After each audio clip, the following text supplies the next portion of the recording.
Good morning. It is August 8th and the sun is up. It's about 8 or so in the morning, and this is what I'd call like my first really beautiful dahlia that I'm going to try to save the tubers of. I grew this one from seed, and it's kind of pink and white, and it's spent a couple of days getting to this stage, but I think it's perfect to actually pick. It's got nice long stems here. And there's more coming. As I said, these are from seed, so the ones next door may be kind of different, but just give you a quick look here. This is a sage that I grew from seed. Might be one called Victoria. We've got some Chinese forget-me-nots. We've got some red sage that I was hoping would draw the pollinators. I still haven't seen them on there, but they do seem to like to come up to my railing beds. This is larkspur, doing really well. I've got some other things growing down there that are as yet to show what they are. Got a few things in the ground. I put a bunch of Fama White Scabiosa down here. You can see which is surviving, and we'll see. I'm not really expecting it to push flowers this year, since it's the first year, but we'll see. I've got some gladiolus here. I also put in some of my new species, like very small gladiolus. You can see a little bit of that coming up. Like Robinetta, I've heard is very hardy, but yeah, look at that. It's just gorgeous. We do have some others coming up as well. This one here is, they've been just like whacked left and right by hail all year, but we've got a pretty colored pink there. It's a single. This one here is kind of a beautiful, almost a candy pink. This one here is also gone over, but as you can see, there's more. It's a yellow single. This one here I may save as well. It's a very lemony double. One back there looks like a daisy, and then this one here, we'll see what happens with it. It's almost, I think it's going to be like an orangey fiery red. Also a single though. Which are great for pollinators if I had them. But with all the rain, we just haven't seen a lot of pollinators this year. These little yellow roses come up really well. They do bleach pretty quickly. They were a gift from a friend. We've got some phlox that's come back for several years. A couple of begonias that I tossed into the ground that have pushed some leaves.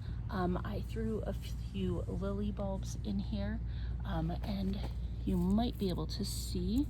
Oh, and actually this is one of those begonias that I popped in.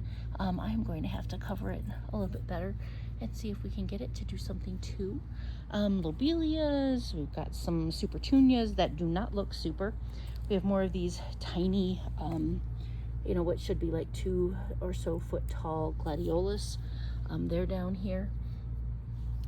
And tomatoes are doing actually quite nicely. Take a look at this. They're gonna push, I think, some like grape-sized tomatoes. You can see some of those. None of them have ripened yet, but they're happening. These are the creme de cassis dahlias that have just struggled and struggled and struggled. They have, they just got totally walloped by the hail over and over again. And then me trying to figure out how to water and not water them, but they are pushing new leaves. There was one flower that kind of opened, but was a hailed on mess, just totally damaged, but it should be a pinkish color. Here we've got some glads. This is some, I think, lily of the valley that, it's been so cold and wet back here that they're still doing okay. All right, let's take you to these little pots. These are some beans, like scarlet runner beans that I had started growing really, really early. They got totally pot bound. This is actually a sweet pea plant.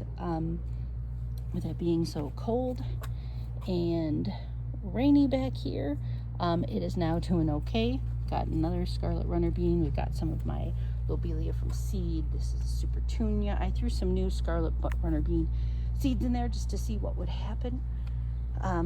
Yeah, they're alive and kicking. A couple of these are two bare root peonies. I think they're Sarah Bernhardt's, but they might have been mixed.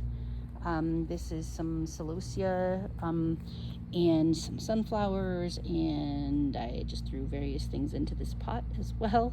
On top of that, I think I've got some of those little mini gladiolus in here. This is a potato plant that hopefully will make me some actual potatoes. I got a couple of them in here too with some dying spring bulb foliage. An allium that I don't know what kind of allium it is, but it was a little odd. I mean, you can see it almost looks like a corn stalk, and then it just wasn't doing well. I mean, really, the hail decimated everything. Got a couple of amaryllis.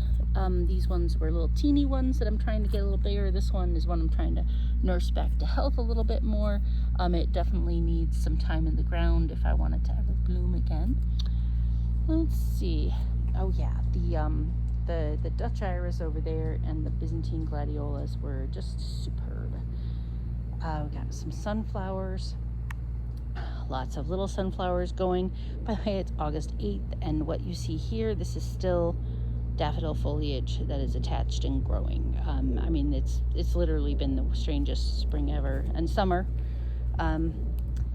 These are some other things I grew from seed, some snapdragons, like one celosia, one, wow. Oh yeah, here you can also, this is what the hail continues to do to it. There's a scabiosa or two in here. We've got some more larkspur that hasn't been blooming yet, and then a couple of these sunflowers. I'm thinking I'm gonna try cutting one of these sunflowers and just bringing it inside. It's this one here. It's starting to like crack, right? It's starting to crack open.